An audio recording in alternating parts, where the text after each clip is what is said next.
کہتے ہیں دیار مصر میں کوئی علاقہ تھا اور جہاں کا سیاسی نظم یہ تھا کہ وہ سال کی آخری تاریخ کو اپنے بادشاہ کو کسی جنگل میں پھینک دیتے اور پہلی تاریخ کو ساحل پہ آ جاتے.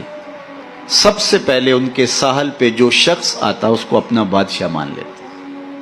کہیں جمہوری طریقہ ہوتا ہے, کہیں صدارتی نظم ہوتا ہے, ان کا نظام یہ تھا رکھا تھا.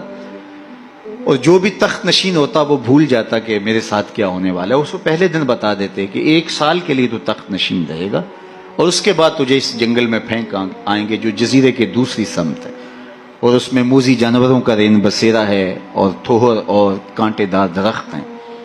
لیکن وہ بھول جاتا وہ تخت کی لذتیں اور اس کا سرور اور اس کا نشہ ہی ایسا ہوتا, اسے یاد ہی نہ رہتا کہ سال کے بعد میرے ساتھ کیا ہونے والا ہے.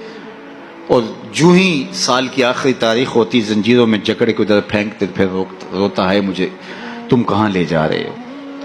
ایک مرتبہ وہ اپنا پرانا بادشاہ پھینک کر کے نیا بادشاہ لینے ساحل پہ آئے تو جو شخص سب سے پہلے ساحل پہ اترا وہ تاجر شخص تھا.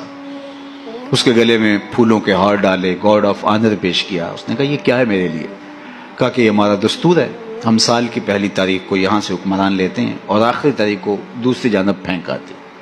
اس نے کہا اتنا بھیانک انجام ہے تو میں تمہارا بادشاہ بننے کے لیے تیار نہیں.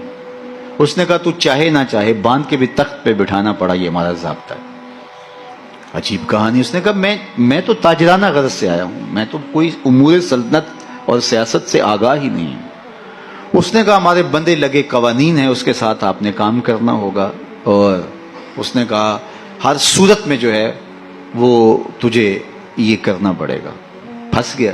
اس نے کہا اچھا مجھے یہ بتاؤ کہ سال بھر میری بات تو مانو گے؟ انہوں نے کہا ہاں آپ حکمران ہیں لیکن آپ قوانین